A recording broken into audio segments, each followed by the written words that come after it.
Ini bisa mendengar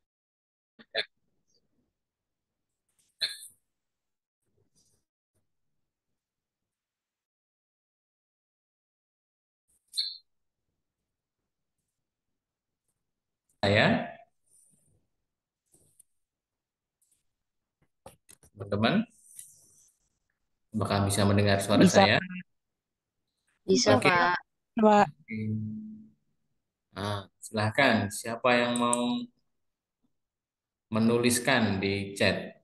Guru inovatif itu yang seperti apa sih?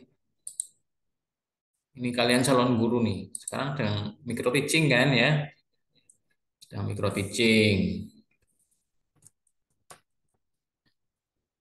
Guru inovatif tuh yang seperti apa sih? Ayo, ini saya latih untuk apa namanya?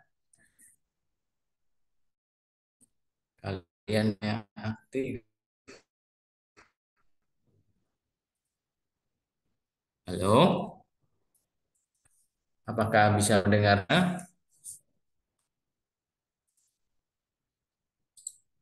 Guru inovatif tuh yang seperti apa sih? Coba saya tunjuk aja langsung ya. Karena tadi sudah oke nih Silvi, yang lain boleh ngechat. Guru yang mampu melakukan pembaruan, perbaikan, dan pengembangan dalam kegiatan pembelajaran. Oke nih Silvi sudah punya. Oke Silvi, gimana nih penjelasannya Silvi?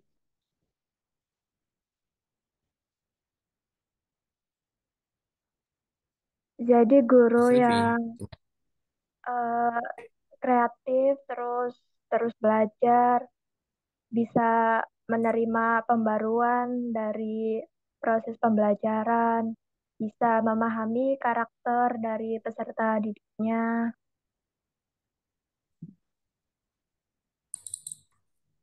oke, makasih.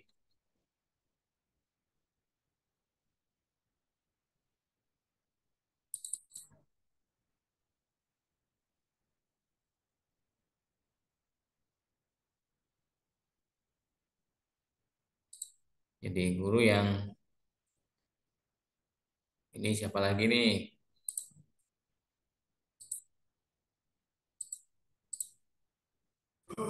Rahma ya, guru yang mampu memberikan motivasi kepada siswa agar mampu berkembang. Oke, gimana nih caranya nih Rahma? Coba, gimana caranya memotivasi siswa agar siswanya bisa berkembang dengan optimal? Gimana caranya? Jadi izin menjawab, Pak. Jadi kan kita sebagai guru harus bisa memberikan motivasi kepada siswa Ya, agar siswa tuh mampu untuk mengembangkan dirinya gitu. Jadi kita jangan menjudge seorang siswa apabila siswa melakukan kesalahan, kayak kita harus bisa lebih mendorong siswa untuk bisa lebih belajar dari kesalahan tersebut untuk dapat jadi lebih baik lagi gitu, Pak.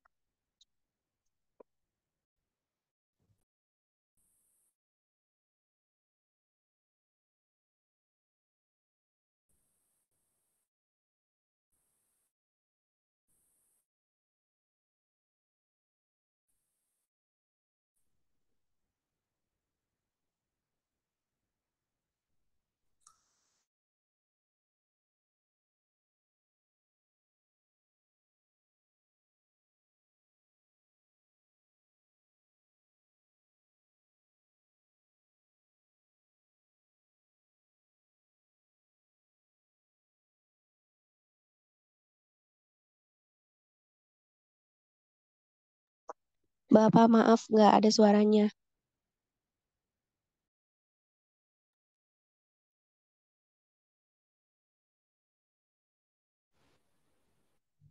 oke Aisyah, Aisyah, saya penasaran dengan Aisyah. Kalau latihan mengajar di kelas di micro teaching itu grogi apa enggak? Grogi, Pak.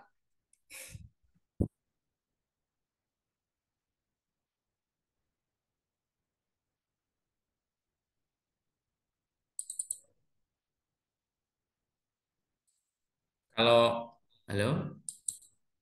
Apakah bisa mendengar suara saya? Aisyah? Iya, Pak. Oke.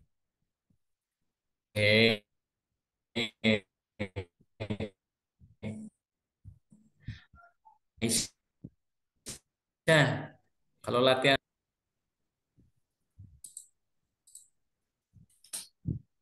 Pak, mohon maaf suaranya putus-putus.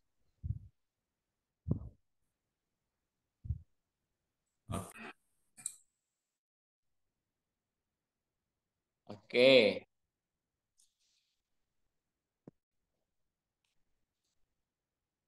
Aisyah bisa mendengar suara saya?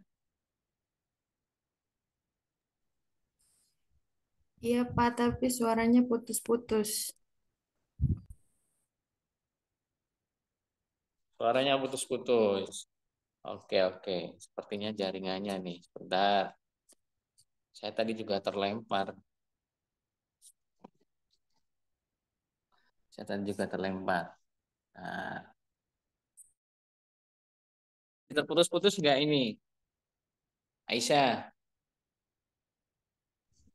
Enggak, Pak. Oke. Aisyah, kalau latihan mengajar di depan kelas, grogi apa enggak? Grogi, Pak. Grogi. Oke. Kira-kira kalau grogi itu mempengaruhi penampilan nggak, performance di kelas? Iya, Mempengaruhi. Kalau mempengaruhi performa di kelas, kira-kira ide-idenya keluar mengalir saja atau bingung atau belibet ngomongnya? kalau saya biasanya belibet, Pak. Belibet ya. Oke. Jadi ada problem nih ya. Keberanian untuk berbicara ya. Oke. Nanti dilatih bisa. Coba saya ingin dengar nih. Salwa, mana Salwa? Halo Salwa.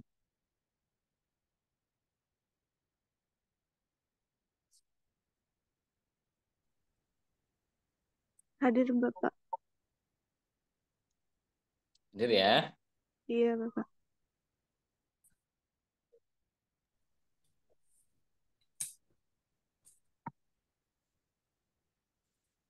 Oke. Salwa, Iya Bapak. inovasi itu seperti apa sih? Hmm, inovasi.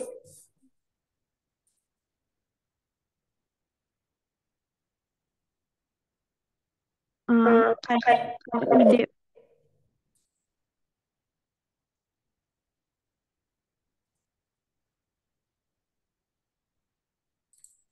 Gimana? Coba ulangi. Saya belum begitu Inovasi itu jelas. kayak sebuah ide Pak. Ide ya, Iya. punya ide. Oke, ide apa nih kira-kira? Kalau di inovasi pembelajaran berarti ide ide di ini di suatu pelajaran menciptakan ide baru di pelajaran gitu. Kayak biar lebih inovatif. Oke, Ya.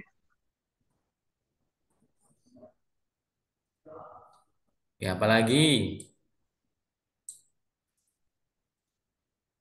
Coba yang lain. Sabrina, halo Sabrina.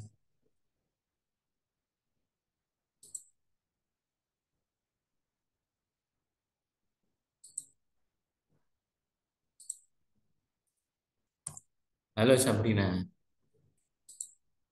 Sabrina,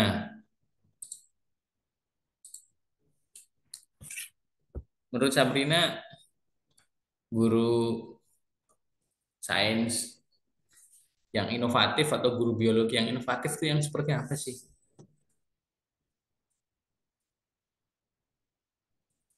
Nih, Sabrina.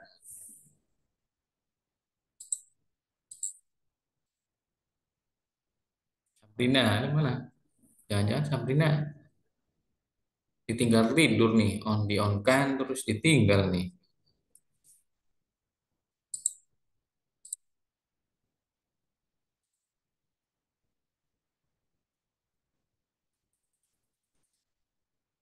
Halo Sabrina,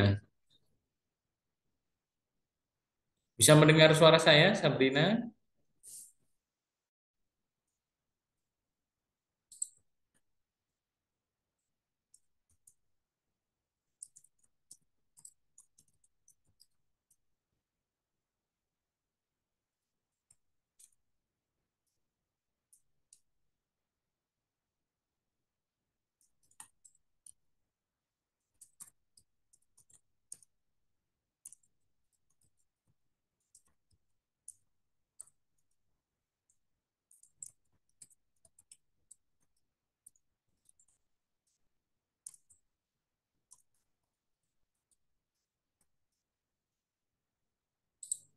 Oke, Sabrina belum bisa mendengar suara saya ya. Sekarang Sri Mulyati. Halo Sri, bisa mendengar suara saya? Bisa, Bapak. Oke, coba eh, contoh real ya di lapangan atau contoh di lapangan tuh guru biologi yang inovatif tuh yang seperti apa sih?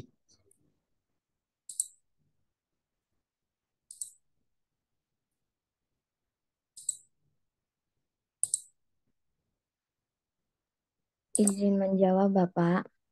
Oke, Kalau contoh real di lapangan guru biologi yang inovatif itu seperti guru yang kreatif menggunakan metode mengajarnya.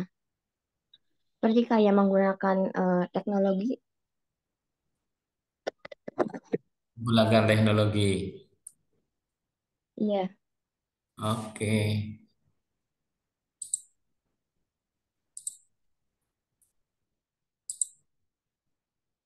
boleh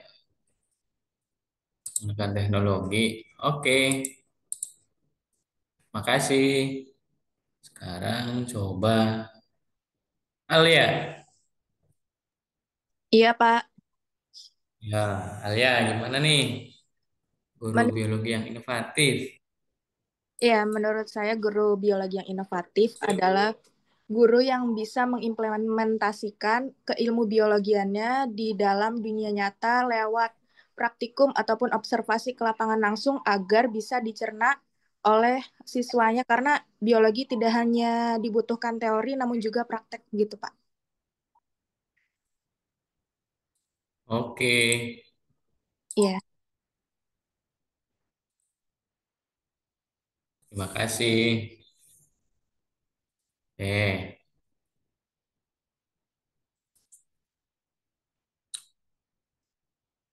Eka.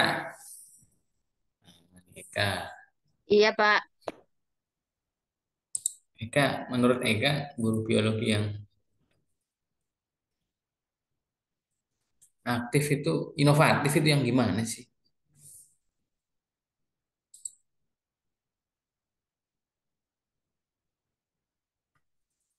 Guru yang inovatif itu yang bagaimana? Iya Pak, apa ya? Kita kan sebagai tenaga pendidik ya Pak, mungkin kita harus memanfaatkan teknologi dan strategi serta mendekatkan untuk menyesuaikan buat kita menyampaikan materi yang kita sampaikan tuh diterima baik oleh peserta didik kita Pak.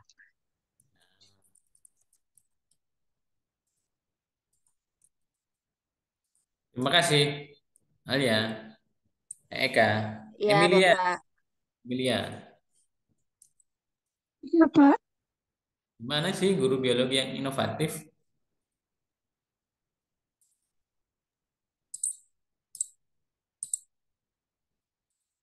Guru biologi itu inovatif itu ada guru yang kreatif dan selalu mencari cara baru untuk mengajarkan biologi.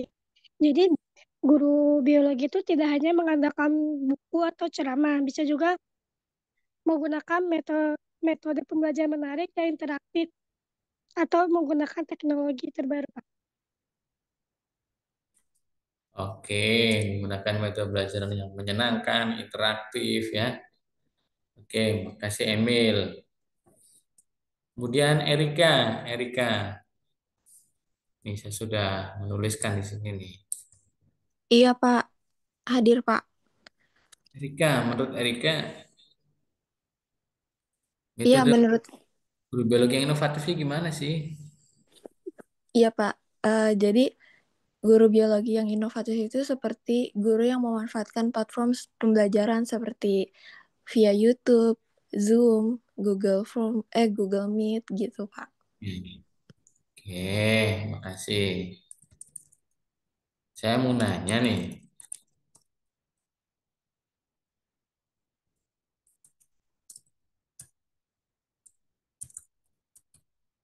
Oke, kalau teman-teman kalau misalnya nih kalian ngajar aja gitu, presentasi aja di kelas. Misalnya Anda ini guru ya, ngajar di kelas, kelasnya kelas online kayak gini, nge-zoom gitu ya. Terus siswanya nggak aktif nih,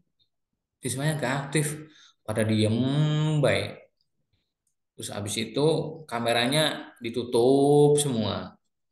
Kira-kira memungkinkan nggak ada interaktif? Coba Enggak, Siti Nur jawab. tidak memungkinkan, Pak. Ya, tidak mungkin kan ya? Hanya satu arah ya. Ya, Ya, oke.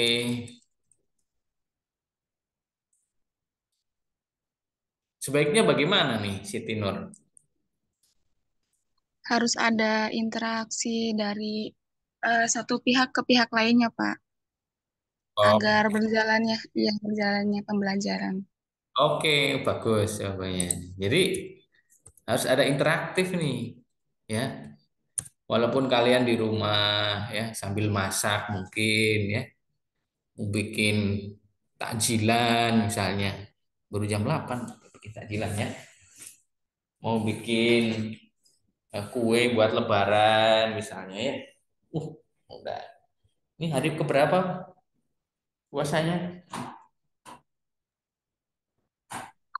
Nah, hari keempat ya. Hari keempat sudah ini ikut wartakjil gitu ya. Udah, Belum, Pak, Pak. nanti sore, Pak, nanti sore. Apa rame banget? Buburit.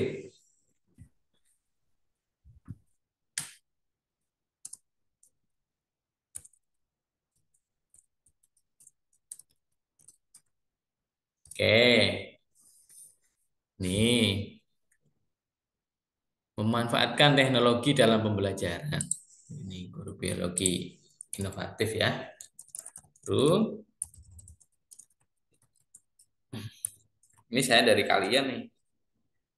Suara kalian. Kalau eh, suara kalian adalah suara emas ya, yang bisa ditampung di sini saya petik begitu nih. Guru biologi inovatif itu memanfaatkan teknologi dalam pembelajaran, menggunakan metode belajaran yang menyenangkan, interaktif, menciptakan suasana pembelajaran yang lebih hidup, dan selalu menciptakan cara agar pembelajaran menarik. Ya. Oke, ada lagi siapa yang mau menyampaikan guru inovatif itu sebaiknya seperti apa sih? Pak izin menjawab. Oke, Mangga Siti. Guru biologi yang inovatif itu yang mampu cara mengajarnya tuh tidak menggunakan satu model atau metode gitu, Pak. Jadi lebih, ya, Menggunakan ya berbagai model pendekatan gitu ya, dan metode gitu ya, strategi yang bervariasi gitu ya, variasi. Oke, sesuai dengan karakteristik materi dan siswanya. Ya, ya, misalnya nih, Anda mengajar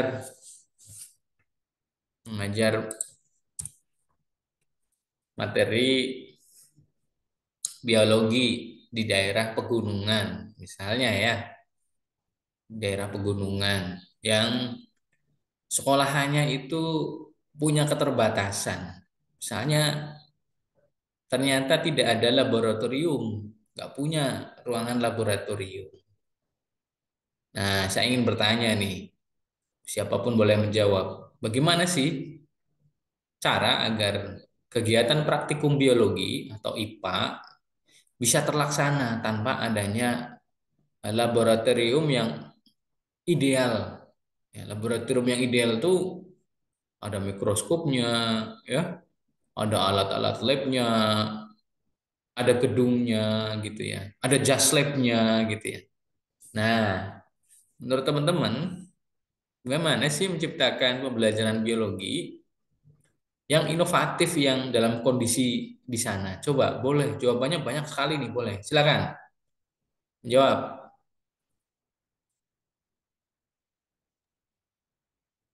Izin menjawab, Pak. Oke. Hmm. Dengan menggunakan virtual lab. Oke, bagus. Menggunakan virtual lab. Ya, dengan catatan bagaimana kondisinya di sana, Aulia?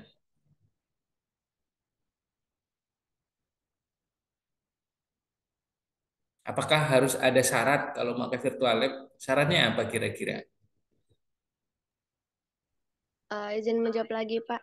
Ya, Syarat syarat untuk adanya virtual lab yaitu anak-anak memiliki semisal handphone atau laptop. Cukup, Pak. oke. Ya, bagus. Ya, ada syaratnya nih. Yang pertama, virtual lab itu bisa dilaksanakan jika ya di sana memungkinkan adanya teknologi, ya, ada gawai, ada laptop ataupun PC komputer ya. Dan jangan lupa ya, ada softwarenya, software atau aplikasi ya yang bisa dijalankan tanpa internet. Kalau di sana internetnya sudah masuk, kalau di sana internetnya sudah masuk, nah maka jaringan itu harus ada ya. Misalnya sekolahnya mempunyai wifi, punya jaringan internet di sekolah. Nah, itu memungkinkan untuk ya aplikasikannya virtual laboratory. Ya, itu sangat-sangat mungkin gitu ya. Sangat mungkin. Oke, bagus Tri Aulia. Oke, ini udah ketemu satu. Yang lain, mana cara men-setting pembelajarannya nih? Hari ini kan praktikum tentang dikotil monokotil. Kita nggak punya labnya nih. Mau pakai pipet, mau pakai ya misalnya untuk membelah daun, membelah akar misalnya, membelah batang, harus pakai cutter yang tipis misalnya.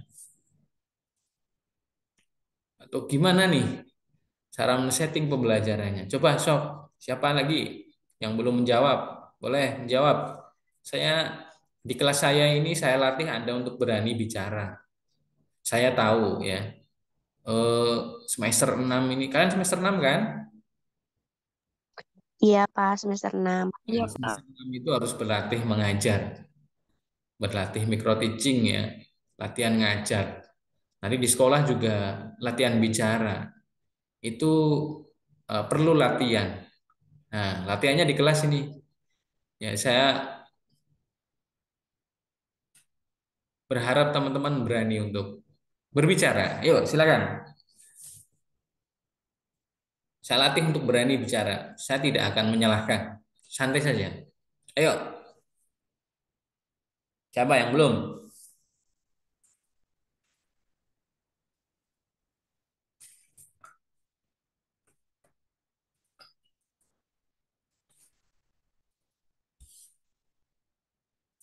Izin menjawab, Pak.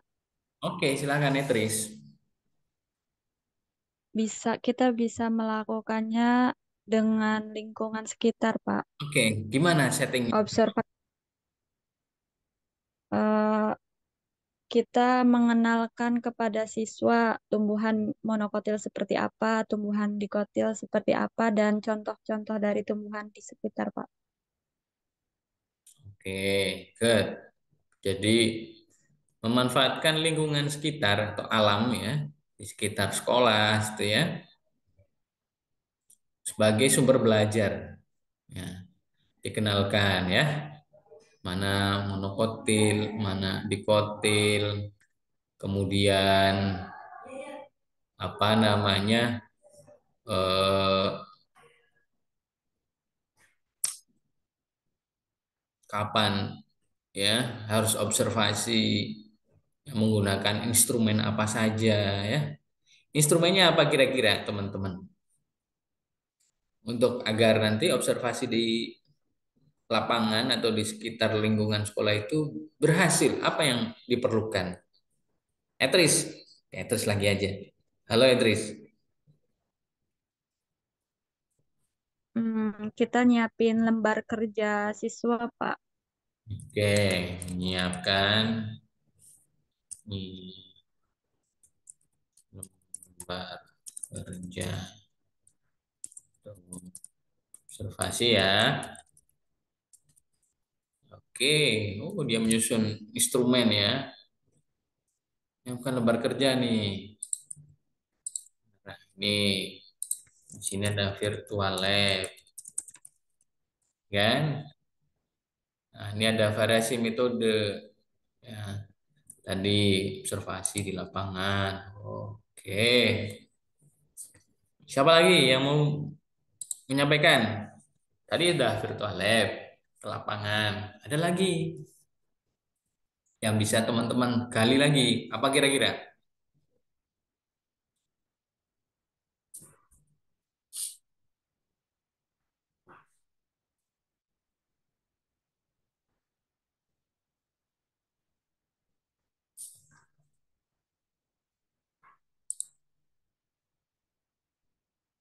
Kira-kira apa lagi, teman-teman?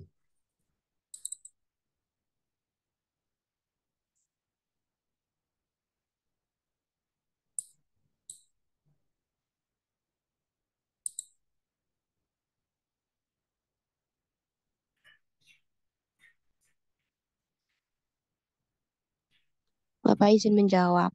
Oke.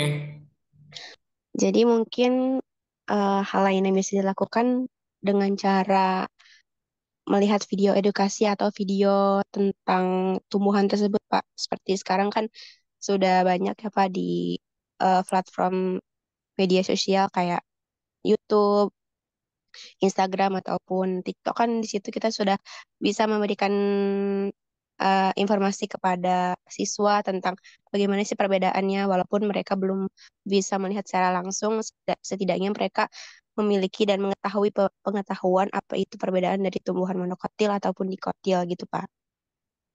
Oke, terima kasih. Itu yang bagus, ya. Itu yang bagus. Tapi ya tadi prasyaratnya mereka harus mempunyai gawai, mempunyai kuota internet dan punya akun TikTok atau Instagram atau apa ya, Facebook gitu ya. Tuh. Dan memastikan bahwa materinya tuh ada di sana. Gitu ya. Oke. Ya, yang paling memungkinkan dalam ya, pembelajaran yang biologi yang inovatif di tempat yang jauh gitu ya. Tempat pegunungan yang tidak ada teknologi misalnya. Tidak semua siswa punya gawai, keterbatasan sekolah dengan teknologinya misalnya. Kelasnya ada 6, laptopnya sekolah cuma 2 misalnya. Infokusnya 1, nggak ada internet. Saya sering mendapati sekolah yang jauh di sana. Ya, punya keterbatasan. Tapi mereka tidak berhenti di sana. Mereka melakukan inovasi, misalnya ya melakukan eksplorasi ya di lapangan. Tadi yang seperti yang disampaikan oleh siapa tadi? Ayu ya. Bisa sebenarnya tadi eksplorasi. Siswanya dibawa ke alam ya, bawa ke alam, dikasih lembar observasi.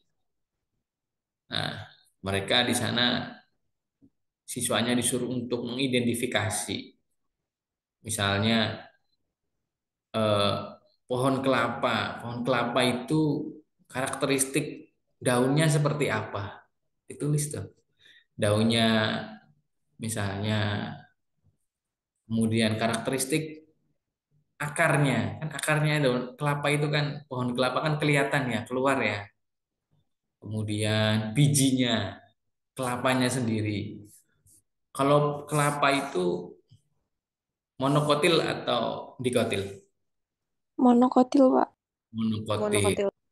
Oke. Terus ada yang kebun misalnya. Oh, ada tanaman singkong nih. Siswa menggambar tuh, menggambar daunnya digambar. Terus digambarkan, oh ini menjari. Kemudian akarnya, dilihat akarnya.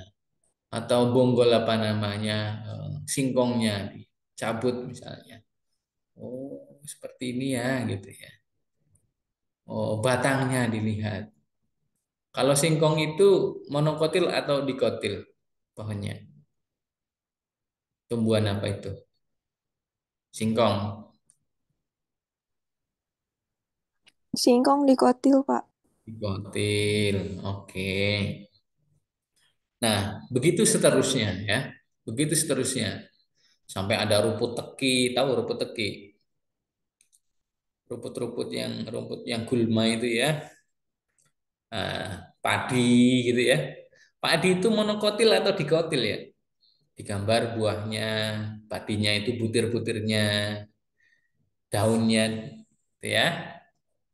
Ada ilalang digambar. Oh, ini toh yang monokotil. Oh, ini dikotil. Oke. Nah, dengan begitu siswa akan secara ini ya, mekanik mekanistik gitu ya. Dia akan mengingat, learning by doing.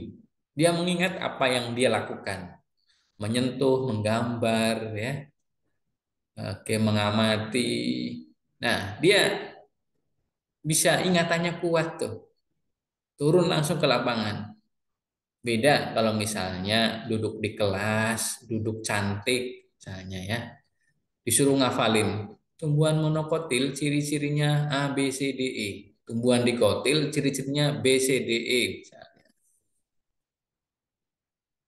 Mending kalau misalnya di kelas dibawain contoh tumbuhan, contoh-contoh misalnya dibawalah daun padi, daun singkong ya, dibawa. Itu agak mending ya.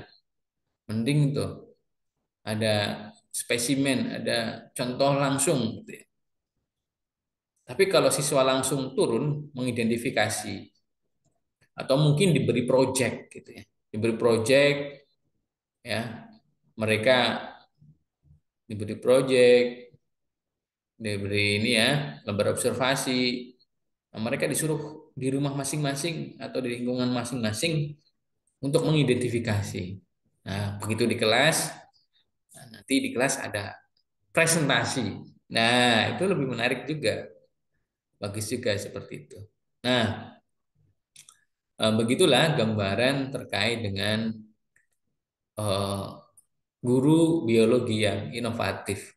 Jadi dengan keterbatasan teknologi misalnya, itu guru mampu menghadirkan eh, cara ya, bagaimana agar siswa itu bisa belajar dengan senang, belajar bermakna, ya, belajar kontekstual tentunya. Itu ya. Oke. Nah, itu contoh yang realistis yang teman-teman bisa lakukan ya, mulai dari hal-hal yang sederhana. Pasti teman-teman tuh kadang bingung di awal tuh. Mau ngajar, praktek ngajar misalnya.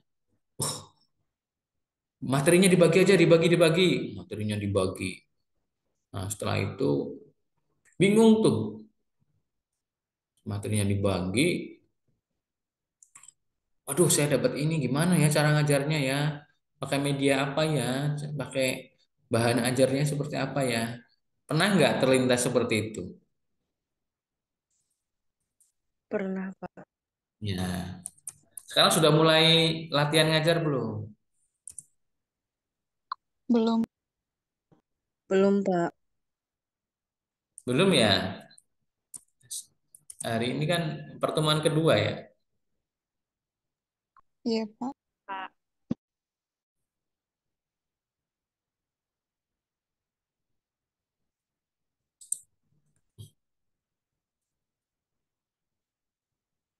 Oke.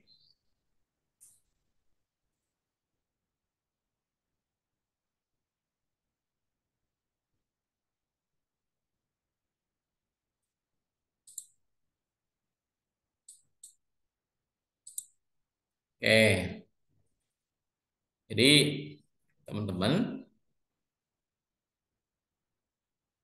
tadi sudah bisa menyebutkan ya alternatif atau cara bagaimana eh, menghadirkan pembelajaran yang bermakna ya. Ada aspek inovasi.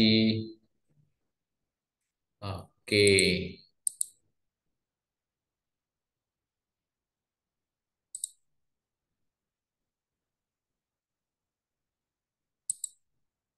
Sekarang nih saya akan sudah kelihatan belum? Ini udah kelihatan belum nih? Kelihatan, Pak. Sudah, Pak. Oke, ini lebih terang ya. Nih, eh, saya akan menjelaskan terkait dengan tadi ya, terkait dengan metode, teknologi ya, dan konten. Nah, tadi kan sudah kita udah bicara itu ya. Teknologi ada teknologinya, ada kontennya, konten biologinya. Kemudian ada bagaimana mengajarkannya, pedagogi atau pedagogi gitu orang bilang. Nah, nih. Oke, saya kirimkan aja ya. Nah, mungkin di sini saya share aja via chat ya. Nah, ini teman-teman banyak banyak yang teman-teman bisa pelajari dari TPACK itu. Apa sih TPACK atau TPCK gitu ya? Apa sih TPCK? What is pedagogical content knowledge? Ya, ini eh, karya dari Kohler dan Mishra. Ini sangat terkenal sekali ini. TPACK. Sudah pernah belajar tentang TPCK atau TPACK, teman-teman? Sudah pernah dapat materi ini, TPCK atau TPACK?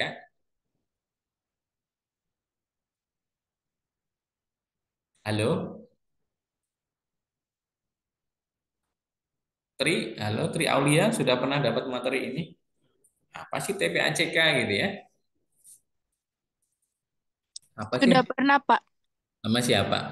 sama Pak Johar. Oke, coba Tri Aulia. TPACK itu apa sih? Saya Alia, Pak. Oh, Alia. Iya, Alia, gimana sih TPACK itu apa sih?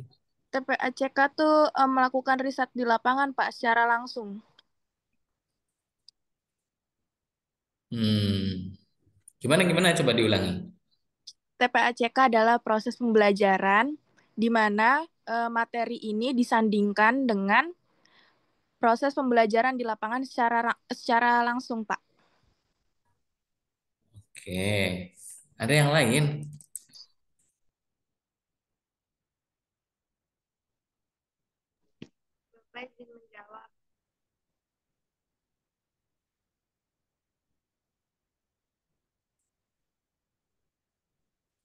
Gimana? Gimana? Jadi TPSDK itu kan singkatan dari Technological, Pedagogical, and Content Knowledge.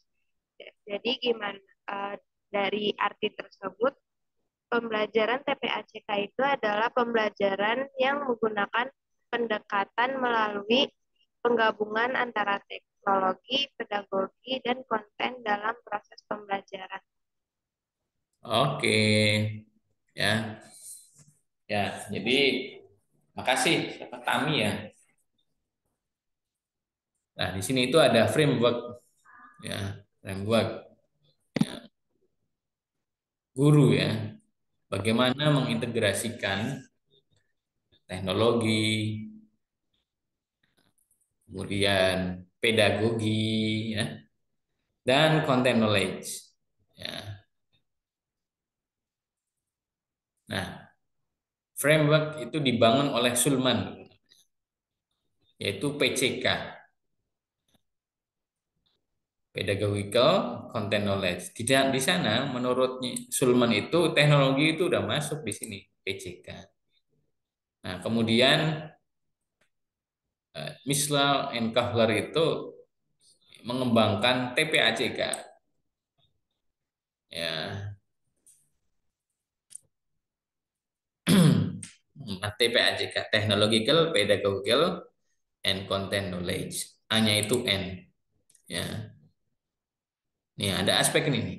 Konten, pedagogi, teknologi.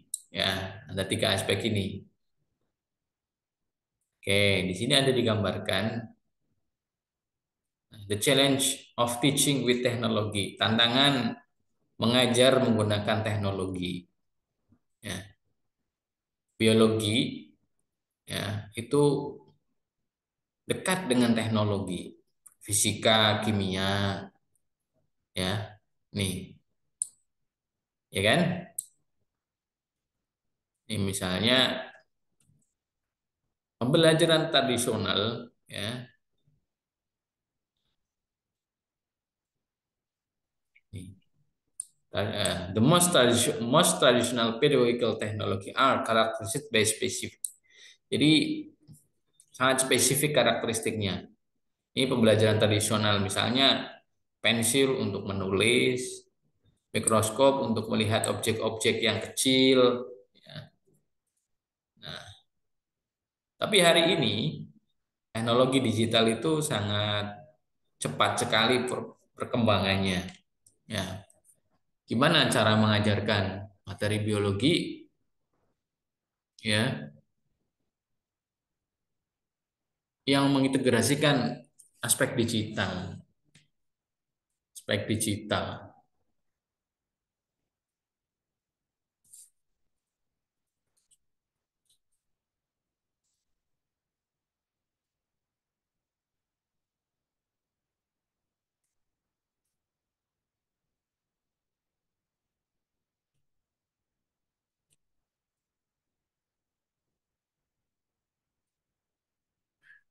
Ya.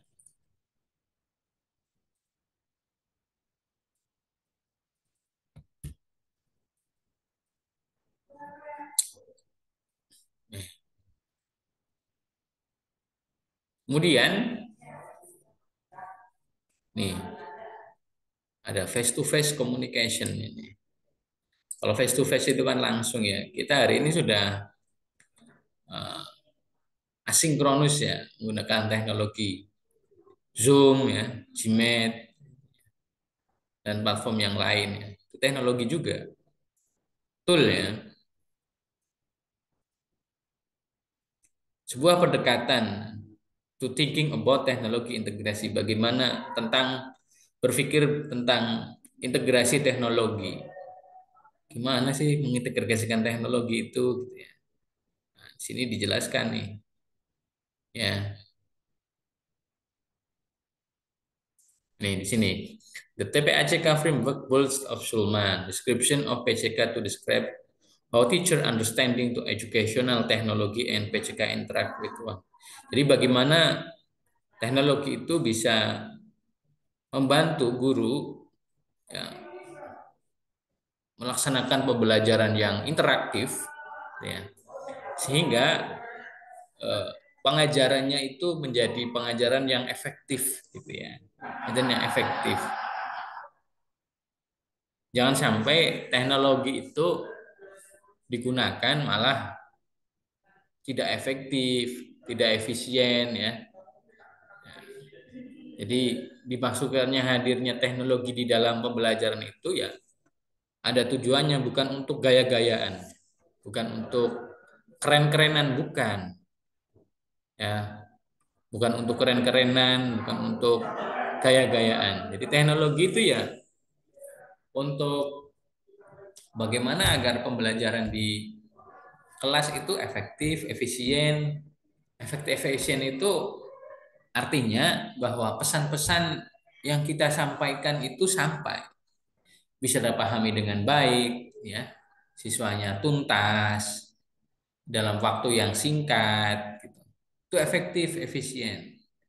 Ya, terkait dengan biaya, biayanya lebih murah, ya, terjangkau, gitu ya.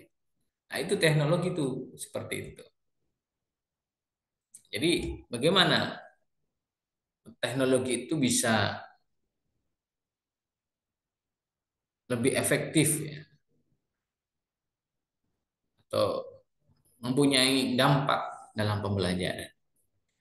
Nah, ini diagram Venn, ya, irisan, diagram Venn, ya, irisan ketiga aspek tadi. Nah, di yang dikembangkan atau frameworknya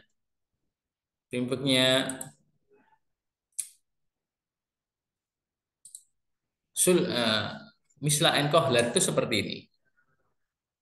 Nah, di sini kita lihat yang di sini dulu, atas TK, technological knowledge. Jadi seorang guru itu harus mempunyai pengetahuan tentang teknologi. Tentang teknologi. Bagaimana teknologi diintegrasikan? Teknologi apa yang mau kita pakai? Ya. Bagaimana cara memakainya? Bagaimana dampaknya? The technological knowledge. Punya pengetahuan. Ya. Seorang guru itu harus punya pengetahuan technological knowledge. Kemudian yang bawah nih, yang sebelah kanan, content knowledge. Seorang guru itu harus punya pengetahuan isi atau konten. Misalnya nih, teman-teman dari biologi, maka dia harus punya pengetahuan kuat kontennya. Oke, dicatat ya. Nanti keluar di UTS nih. Harus kuat, di kontennya kuat nih.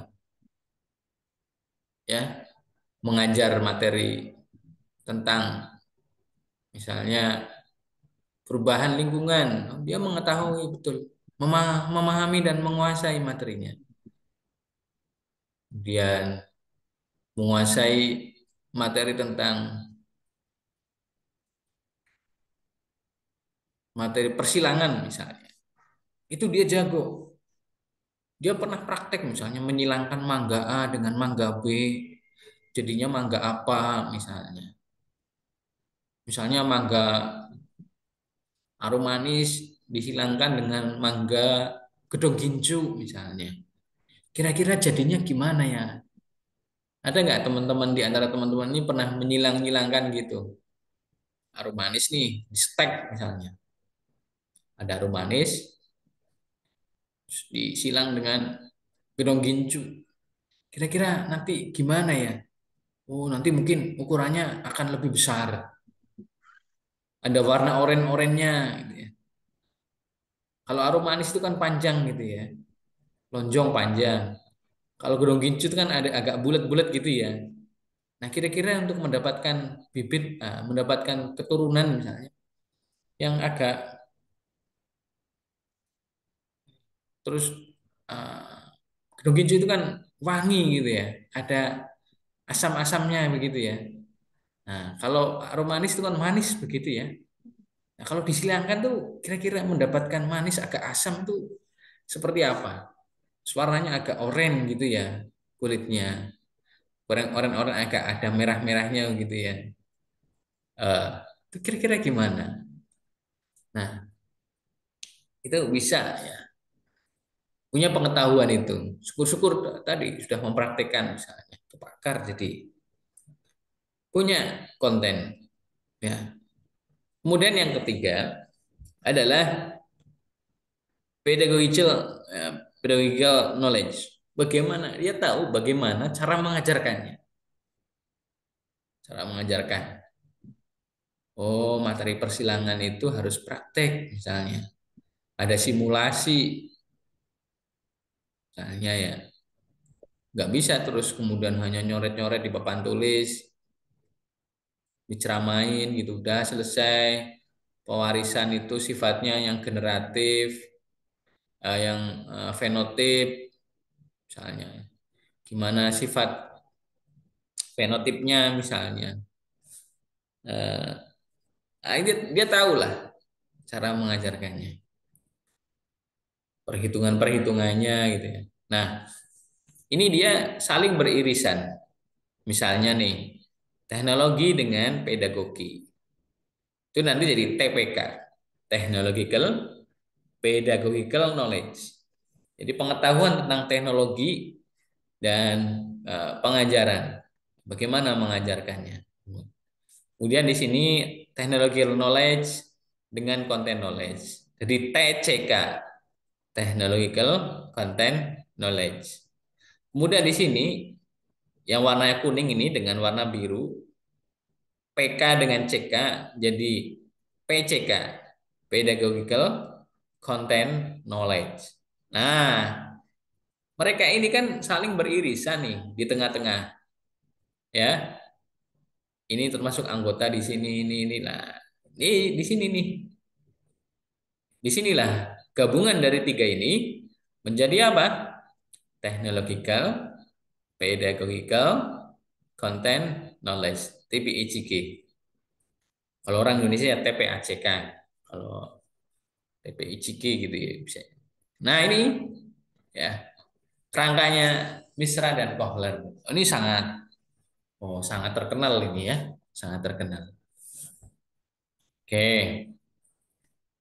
ini, nah ini di sini ada penjelasannya nih. Nih, PCK ini Kohler ini dia masih menganut pada pendapatnya Sulman. Sulman ini yang pertama kali mencetuskan tentang PCK.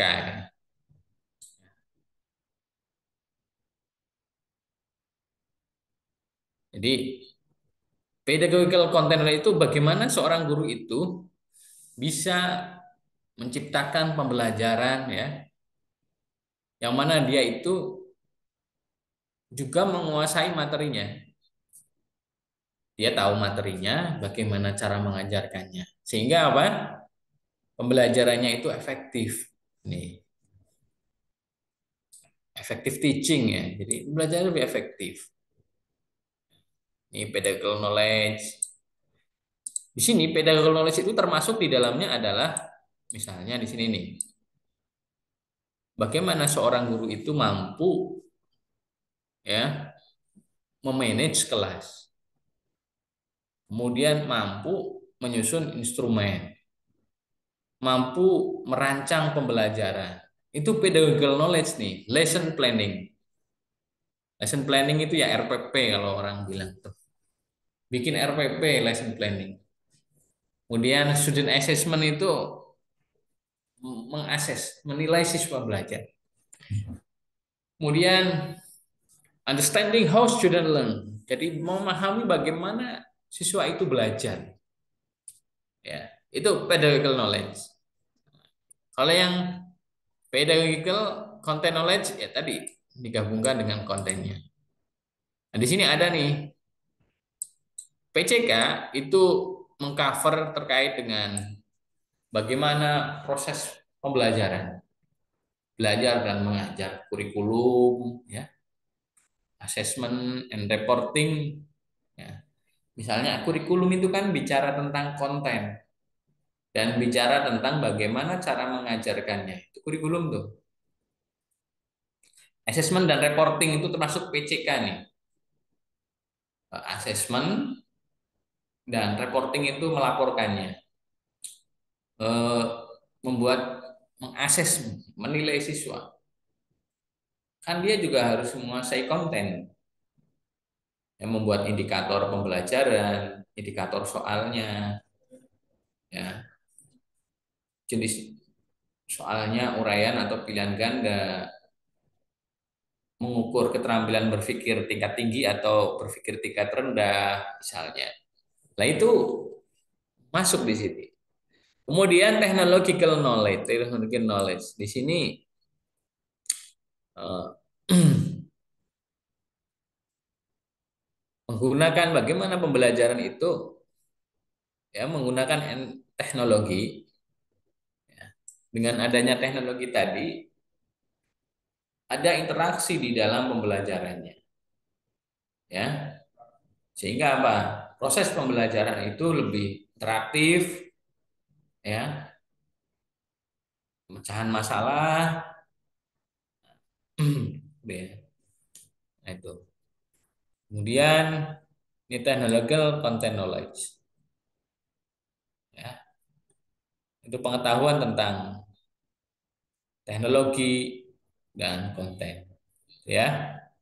Nah, nanti teman-teman bisa membaca ya. Intinya tadi sudah saya sampaikan. Jadi seorang guru itu ya harus punya itu, yang menguasai teknologi, pedagogi, ya, dan menguasai konten, materinya, materi biologinya. Ya. Jadi kalau teman-teman pernah belajar sekian banyak mata kuliah, coba difikirkan, yang termasuk konten itu apa ya? Coba saya mau nanya nih, konten nih, misalnya kalau konteksnya dipilih, misalnya dipilih, oh nih Aris, halo Aris,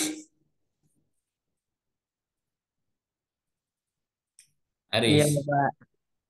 Aris, kalau coba sebutkan mata kuliah yang untuk memperkuat konten biologi, coba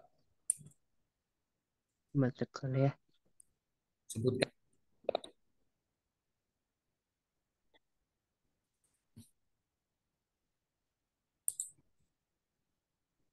Kira-kira, oh mata kuliah ini tuh membekalkan saya untuk ini. Apa coba Aris? Membekalkan konten, konten Kon knowledge. Coba Aris. eh bentar, Pak.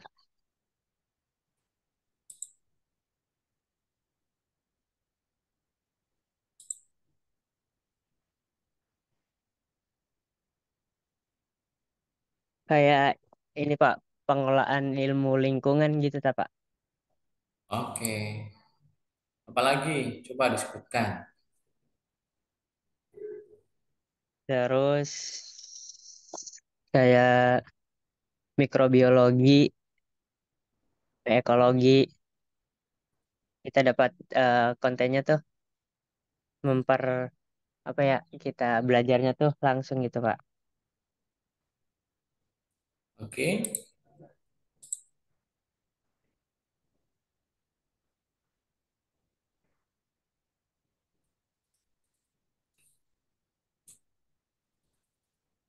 Apalagi?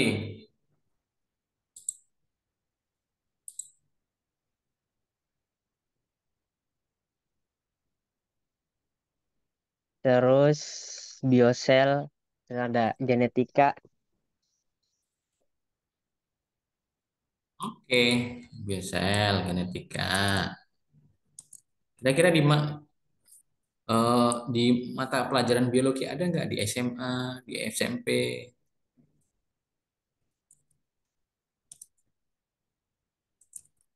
Yang apa, Pak? Ya tadi materi-materi tadi. kayaknya ada yang ilmu lingkungan tuh Pak, masuknya kan ke biologi Pak, ke Oke, IPA. lanjutkan Pak ya. Hmm. Makasih Aris. Ini baru kedengaran suaranya Aris. Tadi tuh yang belum kedengeran tuh Ina Irmawati nih belum kedengeran nih. Halo Ina, Hadir Bapak.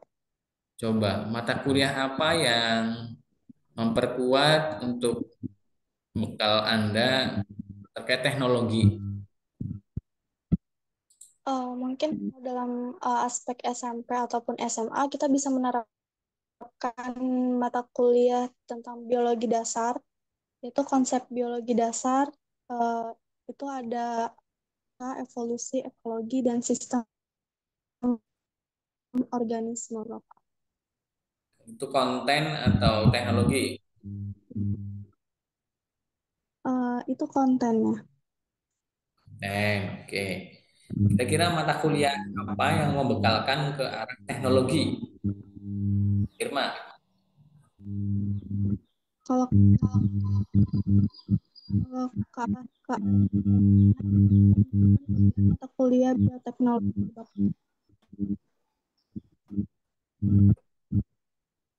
ya.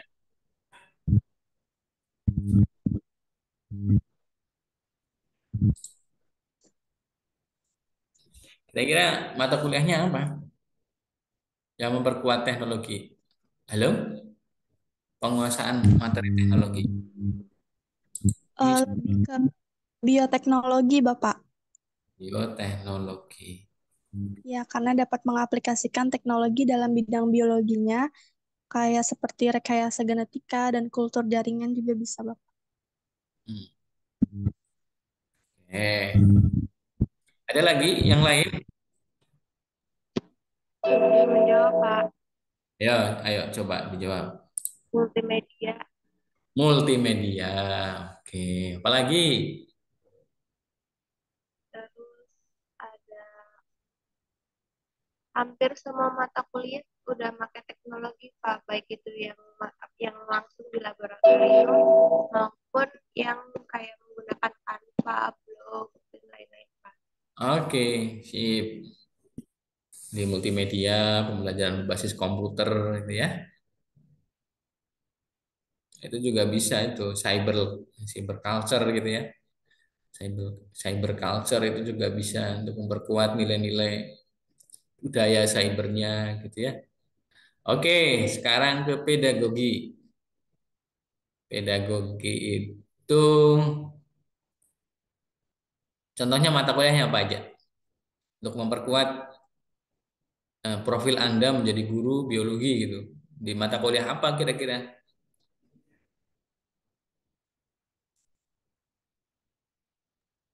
Izin menjawab, Bapak.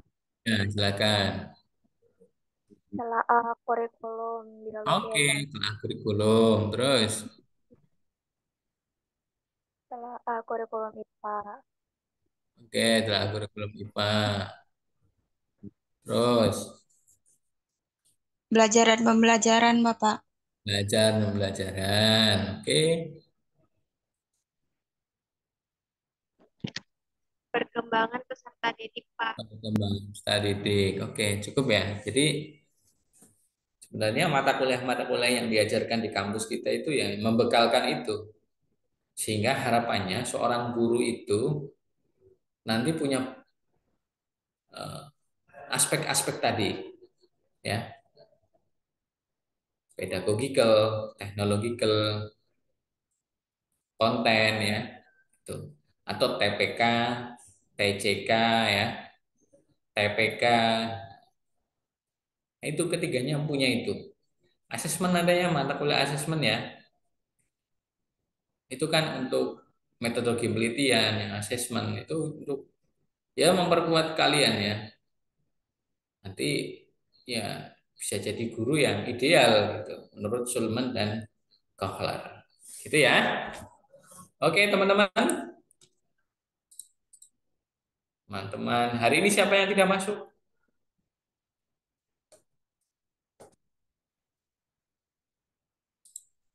Hari ini siapa yang tidak masuk? Ini ada berapa sih di sini? Ada 27 ya. Dua, ya, 25 ya. Saya ada 2 akun. Oke, ada pertanyaan teman-teman? Cukup? Cukup ya? Cukup, Pak. Cukup, Pak. Nanti ada tugas, saya posting aja di portal ya. Nanti dikumpulkan untuk filenya PDF aja. Ya, mungkin pertanyaan yang ringan ya, pertanyaan ringan terkait dengan tadi guru yang harus punya aspek-aspek tadi. Ya, oke, cukup hari ini. Mari kita akhiri pembelajaran pada nanti boleh diketik lah, boleh juga ditulis tangan. Mari kita akhiri pembelajaran pada pagi ini dengan bacaan hamdalah bersama. Alhamdulillahirrahmanirrahim. Oke, Assalamualaikum warahmatullahi wabarakatuh. Waalaikumsalam warahmatullahi wabarakatuh. Terima kasih, Bapak. Terima kasih, Bapak. Oh iya, pembelajaran tiap SKS-nya kan berkurang 10 menit ya. Iya, Iya, Pak. Bapak. Iya, Pak. 2 SKS ya berkurang 20 menit ya, bener ya? Iya, Iya, Pak. Bapak. Oke, Pak. Yang 8 lebih 10 ya. Oke, cukup lah. Oke. Oke, selamat beraktivitas.